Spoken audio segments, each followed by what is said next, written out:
ಪ್ರಸಂಗಿ ಬರೆದ ಪುಸ್ತಕ 5ನೇ ಅಧ್ಯಾಯ 7ನೇ ವಾಕ್ಯ. ಬಹಳ ಕನಸುಗಳಿಂದಲೂ ವ್ಯರ್ಥ ವಿಷಯಗಳಿಂದಲೂ ಹೆಚ್ಚು ಮಾತುಗಳು ಹೊರಡುತ್ತವಷ್ಟೇ. ನೀನಂತೂ ದೇವರಲ್ಲಿ ಭಯಭಕ್ತಿ ಉಳ್ಳವನಾಗಿರು.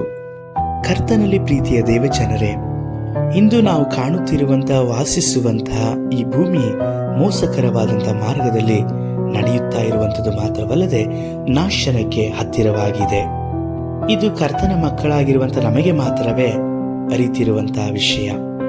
ಈ ಭೂಮಿಯಲ್ಲಿ ನಾವು ನೋಡುವಂತಹ ದೃಶ್ಯ ಅದೃಶ್ಯ ಎಲ್ಲವೂ ಸಹ ಒಂದು ದಿನದಲ್ಲಿ ನಾಶವಾಗಲಿಕ್ಕಾಗಿ ಇಡಲ್ಪಟ್ಟಿದೆ.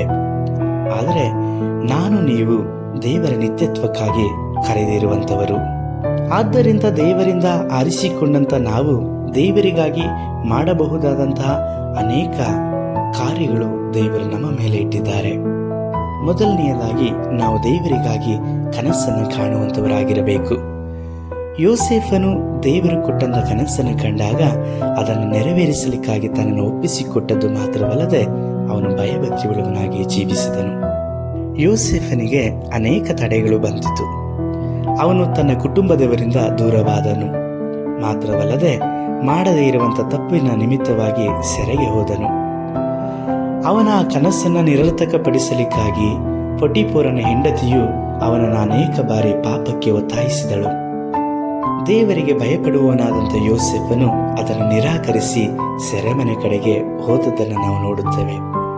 ಆದರೆ ಸೆರೆಮನೆಯಲ್ಲಿಯೂ ಸಹ ಕರ್ತನು ಯೋಸೇಫನ ಸಂಗಡ ಇದ್ದನೆಂಬುದಾಗಿ ಹೇಳಿ ಯೋಸೇಫನು ಹೇಳುತ್ತಾನೆ. ಪ್ರಿಯ ದೇವಜನರೇ, ನಾವು ಯೋಸೇಫನ ಹಾಗೆ ದೇವರಿಗಾಗಿ ಕನಸನ್ನು ಕಾಣುವ.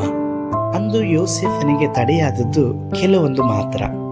ಇಂದು ನಮಗೆ ಮೊಬೈಲು, ಸಾಮಾಜಿಕ ಮಾಧ್ಯಮಗಳು, ಬೇಡವಾದಂತಹ ಸಂಬಂಧಗಳು, ಸ್ನೇಹಿತರ ವೇಷವನ್ನು ಹಾಕಿಕೊಂಡು ಮಾಡುವಂತಹ ಮೋಸಗಳು, ದುರುಪದೇಶಗಳು, ಪ್ರಾಪಂಚಿಕವಾದಂಥ ಅಸ್ಥಿವಾರಗಳು ಇವೆಲ್ಲವೂ ಸಹ ಕುರಿಯ ವೇಷವನ್ನು ಹಾಕಿಕೊಂಡು ನಮ್ಮ ಒಳಗಡೆ ಪ್ರವೇಶಿಸದ ಹಾಗೆ ನಾವು ನಮ್ಮ ಆತ್ಮಗಳನ್ನು ಕರ್ತನ ಕೈಗೆ ಒಪ್ಪಿಸಿಕೊಟ್ಟು ಜೀವಿಸಬೇಕು. ನಾವು ಕರ್ತನಿಗಾಗಿ ಕನಸನ್ನು ಕಾಣಬೇಕು. ಆ ಕನಸಿನಲ್ಲಿ ದೇವರಿಗೆ ಭಯಭಕ್ತಿ ಉಳ್ಳವರಾಗಿರಬೇಕು. ದೇವರ ಆತ್ಮನು ನಮ್ಮನ್ನು ಒತ್ತಾಯಪಡಿಸುವಂಥ ವಿಷಯದಲ್ಲಿ ದೇವರಿಗೆ ಒಪ್ಪಿಸಿಕೊಡುವ. ದೇವರು ಹೇಳುವಂತಹ ಒಂದೊಂದು ಸಂಗತಿಗಳಿಗೂ ಸಹ ನಾವು ಕಿವಿಗೊಟ್ಟು ದೇವರಿಗೆ ಇಷ್ಟವಿಲ್ಲದೇ ಇರುವಂಥ ಸಂಬಂಧಗಳು, ದೇವರಿಗೆ ಇಷ್ಟವಿಲ್ಲದೇ ಇರುವಂಥ ಸ್ಥಳಗಳು, ದೇವರಿಗೆ ಇಷ್ಟವಿಲ್ಲದೇ ಇರುವಂಥವರ ಒಡನಾಟಗಳನ್ನು ನಾವು ಬಿಟ್ಟು ಕರ್ತನ ಸಮ್ಮುಖಕ್ಕೆ ನಮ್ಮನ್ನು ಒಪ್ಪಿಸಿಕೊಡುವಾಗ ದೇವರಿಗೆ ನಾವು ಉಪಯೋಗವಾಗುವಂಥ ಪಾತ್ರೆ ಮಾತ್ರವಲ್ಲದೆ ದೇವರ ಕನಸನ್ನು ನೆರವೇರಿಸುವಂಥವರಾಗಿಯೂ ಇರಲಿಕ್ಕೆ ಸಾಧ್ಯ. ನಮ್ಮ ಕನಸುಗಳು ನಿತ್ಯತ್ವಕ್ಕೂ ಇರುವಂಥದ್ದಾಗಿದೆ. ಆದುದರಿಂದ ನಾವು ದೇವರಿಗಾಗಿ ಕನಸನ್ನು ಕಾಣುವ, ದೇವರ ರಾಜ್ಯದಲ್ಲಿ ನೆಲೆಗೊಳ್ಳುವ. ಸರ್ವಶಕ್ತನಾದ ನಮ್ಮ ದೇವರೇ, ಈ ಸಮಯದಲ್ಲಿ ನಮ್ಮನ್ನು ನಿಮ್ಮ ಕರಗಳಿಗೆ ಒಪ್ಪಿಸಿಕೊಡುತ್ತೇವೆ.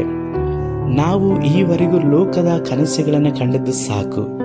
ಲೋಕದ ಸ್ಥಾನಮಾನ, ಅಸ್ಥಿವಾರಗಳಂತಹ ಆ ಕನಸುಗಳನ್ನು ಬಿಟ್ಟು ಶಾಶ್ವತವಾದಂತಹ ನಿತ್ಯ ರಾಜ್ಯಕ್ಕಾಗಿ ನಾವು ಕನಸನ್ನು ಕಾಣುವವರಾಗಿಯೂ ಅದನ್ನು ನೆರವೇರಿಸಲಿಕ್ಕಾಗಿ ನಮ್ಮನ್ನೇ ನಿಮಗಾಗಿ ಸಮರ್ಪಿಸಿಕೊಳ್ಳುತ್ತೇವೆ. ಯೋಸೇಫನ ಹಾಗೆ ನಮ್ಮನ್ನು ಉಪಯೋಗಿಸಿರಿ. ನಮ್ಮ ರಕ್ಷಕನಾದ ಯೇಸು ಕರ್ತನ ನಾಮದಲ್ಲಿ ತಂದೆಯೇ, ಆಮೇನ್.